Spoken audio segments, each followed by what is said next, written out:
Hi friends, welcome back to our channel. ఈరోజు వీడియోలో slew ఎలా డ్రాఫ్టింగ్ చేసుకోవాలనేది వీడియోలో చూపిస్తున్నాను. ఫస్ట్ ఒక రెఫరెన్స్ లైన్ అయితే మార్కింగ్ చేసుకోండి.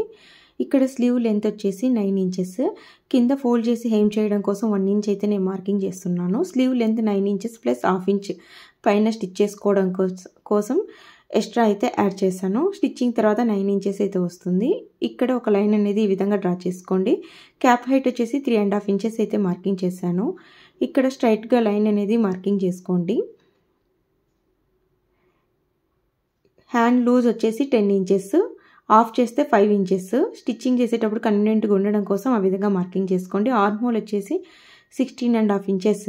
సో ఆఫ్ చేస్తే 8.25 ఇంచెస్ అనేది ఇక్కడ మార్కింగ్ చేసుకోండి.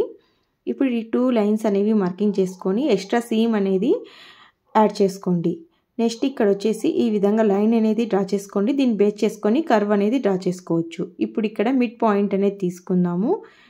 8.25 కదా మనం మార్కింగ్ చేసింది, 4.1 వస్తుంది. ఇక్కడ హాఫ్ ఇంచ్ అనేది మార్కింగ్ చేసుకోండి. ఇక్కడ 1 ఇంచ్ మార్కింగ్ చేసుకోండి. ఫ్రెంచ్ స్కేల్ని తీసుకొని 1 ఇంచ్ నుంచి హాఫ్ ఇంచ్ మార్కింగ్ వరకు ఈ విధంగా కర్వ్ డ్రా చేసి స్కేల్ని రివర్స్ చేసి ఈ విధంగా కర్వ్ అనేది డ్రా చేయండి. ఇది వచ్చేసి బ్యాక్ ఆర్మ్ హోల్. సో మనకి 8.25 రావాలి, తక్కువ అయితే రాకూడదు. ఇక్కడ 8.25 ఎగ్జాక్ట్గా వచ్చింది. నెక్స్ట్ వచ్చేసి ఫ్రంట్ ఆర్మ్ హోల్ అనేది డ్రా చేద్దాము. మిడ్ పాయింట్ వరకు డ్రా చేయండి. తర్వాత స్కేల్ అనేది రివర్స్ చేసుకోండి. ఈ విధంగా రివర్స్ చేసుకొని మార్కింగ్ చేసుకోండి. షేప్ చూస్తే మనకి తెలిసిపోతుంది ఎంత నీట్గా వచ్చింది. ఈ విధంగా వస్తేనే మనకి ఫిట్టింగ్. మనకి 8.25 అనేది రావాలి. Please like, share and subscribe our channel friends. Thanks for watching.